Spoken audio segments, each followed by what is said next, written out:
it's Southern Barbie. Welcome back to my channel. If you're new, subscribe to my channel. If not, welcome back.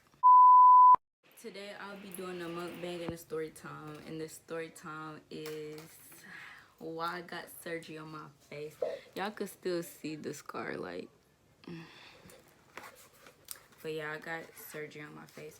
But the food I'm gonna be eating is Vietnamese food. It has lemongrass chicken with some green bell peppers and some carrots and white rice. I don't know what this is. I don't think I'm gonna eat that. But this was just from the food I ate today. I'll leave a picture of what it looked like before this, cause yeah. So how I got why I got surgery on my face. Well, it was a bump on my face, and I've had it for like 2 years, like since I was 14. I really didn't pay attention to it, but it was on the side of my face right here. But it was, at first it was small, then it kept growing and it got bigger. Like, at first I thought it was a zit when it was small. Like, I really didn't pay attention to it. And then when time progressed, it was still there. I was like, why are you still here? But I was still really didn't care about it. Like, I didn't bring it to anyone's attention. And one day, my mom was like, what's that on the side of your face? I was like, oh, it's just a bump. It's been there, like, for a long time. And like I said, I really didn't care for it. So it got bigger, and I got it checked out last summer. And I went to a surgeon place, and it got sore. Well, I didn't really mess with it, so I didn't know it was sore. But when you touch it and move it, like, you could move it around, like, and it will stay in this area. You could move it around or whatever. And it was sore, and it started to hurt. So the surgeon, she gave me 2 options. She was like, you could keep it on your face, or you can get it removed. I'm a scary cat, if y'all didn't know. So I was like, you got any more options? But I went ahead and got it removed, obviously. And she told me that I had an abnormal pore under my skin, and it was very rare. So basically, you know how you have pores on your skin? It was in the inside of my face instead of the outside, and it was growing in the inside, if that makes sense. Yeah. So after I got it checked, my face, it was bothering me a lot. And y'all, like, I get very emotional when stuff happens like this. So like, when my surgery date got closer and closer, like, I would cry every night because I was so scared. Like, I never had surgery before, and then the first time I have surgery is going to be on my face. Like, just imagine getting your face cut open. Like, that's disgusting. Anyways, so I think it was the day before, because I had surgery October 15th. It was right before Halloween. And I forgot about the surgery.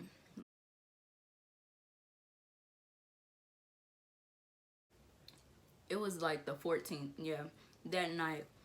My mom, we was just, having a regular night talking or whatever. And then I thought about it. I was like, tomorrow is the 5th. I said, I have surgery tomorrow. I started breaking down. I started crying. Mama was like, I'm not finna do it this night. You need to go sleep. I cried myself to sleep. And mind you, my surgery was like, I think it was like 8 o'clock in the morning that I had to be there. So we got up around 6:30, getting ready and all that. and I couldn't eat or drink nothing like 12, 10. I don't remember. I think it was 12 hours, but Moosey, move. I guess he wanted to see y'all. Nah, he wants some food. I forgot I was eating. Say hello. Stop. Say hey. Moosey. Okay. But I couldn't eat before the night before my surgery, I guess. I don't know what would happen if you did, but I didn't eat. Obviously, I cried myself to sleep. So the next morning we got up, got ready. I was comfortable. Like, I remember what I had on too. I had on my Lee Generals cheerleader sweatshirt, and I had on some Adidas sweatpants with some yellow Crocs. Like, I was trying to be comfortable because I was already nervous. And then my mama couldn't come back there. So I had to go back there by myself. Anyway, so my mom dropped me off at the hospital. And they would call her when I'm out of surgery. So I'm sitting in the waiting room or whatever. And the lady, I was the only one in there. Like, nobody was having surgery. Well, some people were already back there, but I was the only one in the lobby. And it was this lady. I think she was like, she wasn't American. Like, I think she was Latino or something. She did not know how to say my name. She said Catherine Michelle.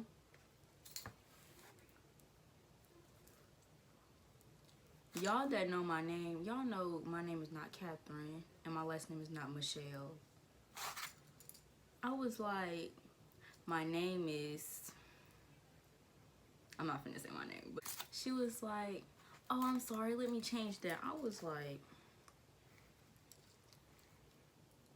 what you mean change that? I know my name ain't no Catherine Michelle on my hospital band, because that's incorrect. I went back there. She gave me my little hospital room. She gave me the hospital gown to put on because I couldn't have on my regular clothes, of course. But before I did that, I had to like do my weight and my height and all that. And she told me to pee in a cup. I don't know why I had to do that, but she told me to do that. So I did that. I came back in and changed my attire to the hospital stuff. And they came in with needles and stuff. I'm used to needles because I'm anemic. And if y'all want that story time, comment below. But I'm used to needles, but I don't like seeing them. Like, because I know you're finna stick it on me. So, like, don't show it. Don't show it to me. So, they came in there. They kept asking me my name and date of birth and blah, blah, blah. And it was like, you're 16? Where's your mother? I was like, y'all told her she couldn't come back here. What are you talking about? And I know I was getting on my nurse's nerve before I had my surgery because I had to wait because my surgeon, she had like 2 surgeries before me or 1. I don't remember. But I had to wait there for a while. So they put in my IV. I get nervous a lot. And I just told them to put the IV in the back of my hand because I get nervous and my veins roll. So that wasn't a good idea. So he put it in the back of my hand. I was sitting there. I was like, can you cover my hand up with some bandage or something? He was like, why is that? Did your IV fall out? I was like, no, I just don't like to see needles. So, like, can you wrap my arm up? It looked like somebody broke my arm. He put, like, this stabilizer, like, so I could keep my arm straight. And then he wrapped it all around. So I laid there. I was watching a Princess Disney movie. I can't remember. Oh, I was watching Mermaid. Ariel the Mermaid. I don't know the name of that movie. So dumb. You are really dumb. For real. It was really cold in the hospital, so I kept pressing that little nurse button. I was like, can you bring me another cover? I had like 10 blankets on top of me by the time it was my surgery. So I talked to my mom and stuff before the surgery. I was like, I'm nervous. And they keep coming in here asking me questions. Like, yeah. I was terrified, but it wasn't that bad. So I sat there for a good 30 minutes, 20 minutes. And the woman came in there and said it was Tom. She let me back and started rolling. My heart started beating so fast. And she was talking to me on the way down there. She knew I was nervous. She started asking me like what school I go to and all that and what I got planned.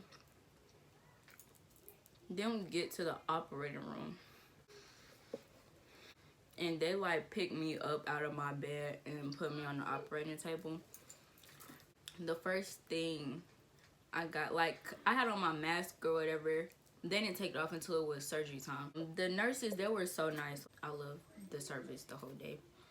But the first nurse, he was like, let me go ahead and take off your mask so you don't get, you know, blood on or whatever. The other lady, she was like, oh, your eyes are so pretty. And then as soon as I know, I'm knocked out because I had anesthesia. And that mess burned. Like I said, my IV was in the back of this hand. It's still bump. It's a bump on here for when I had it on the back of my hand. She was like, okay, I'm finna put in the anesthesia. It's gonna knock you out, babe. She just told me what it was. I already knew what it was. And it started going in my hand. And I was like, She's like, it's burning. I said, yes, and let y'all know. I wake up out of surgery. It's like, so I opened my eyes. It was a little blurry. And I was already in my hospital room. And my nurse was sitting next to me typing somewhere on the computer.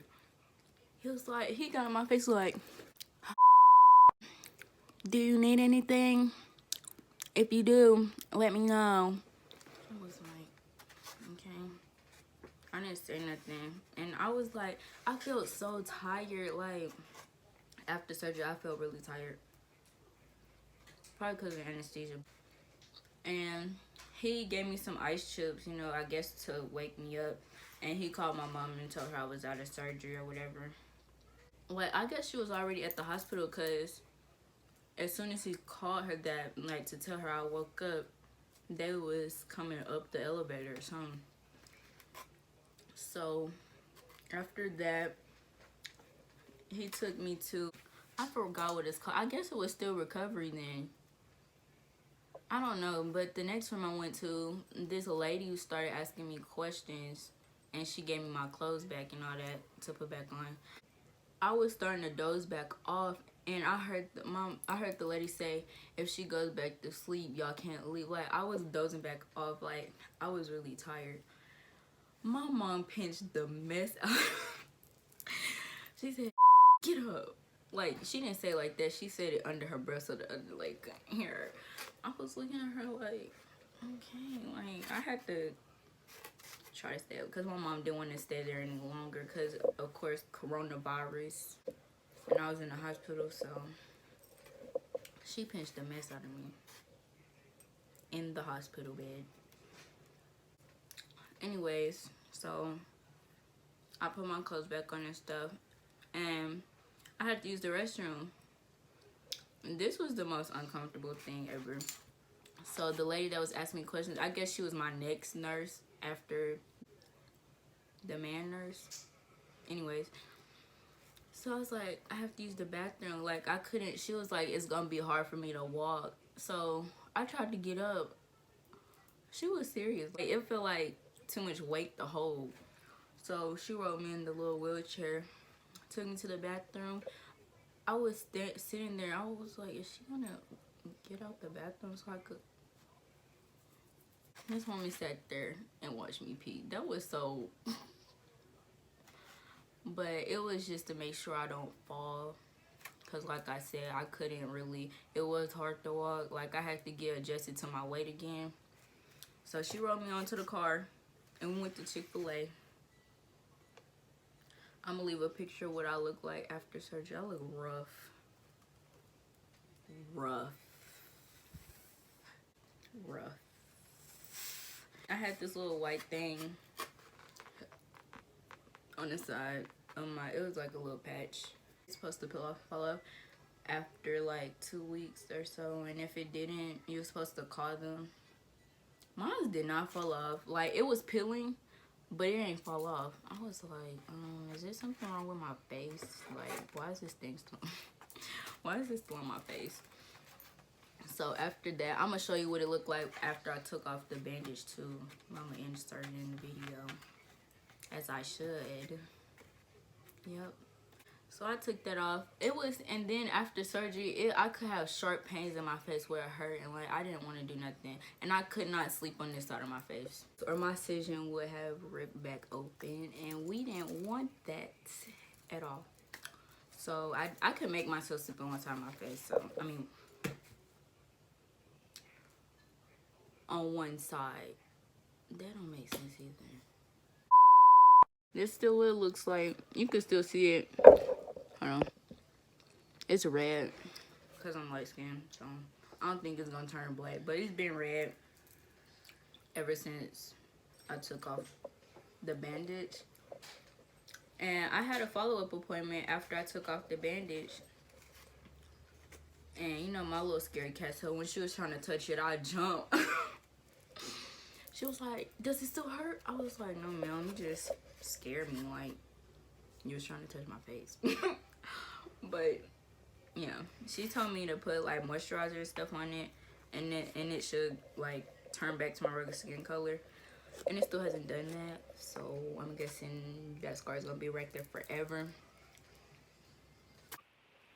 So this is the end of the video. Like, comment, subscribe, hit that post notification bell, and I'll see you in the next video.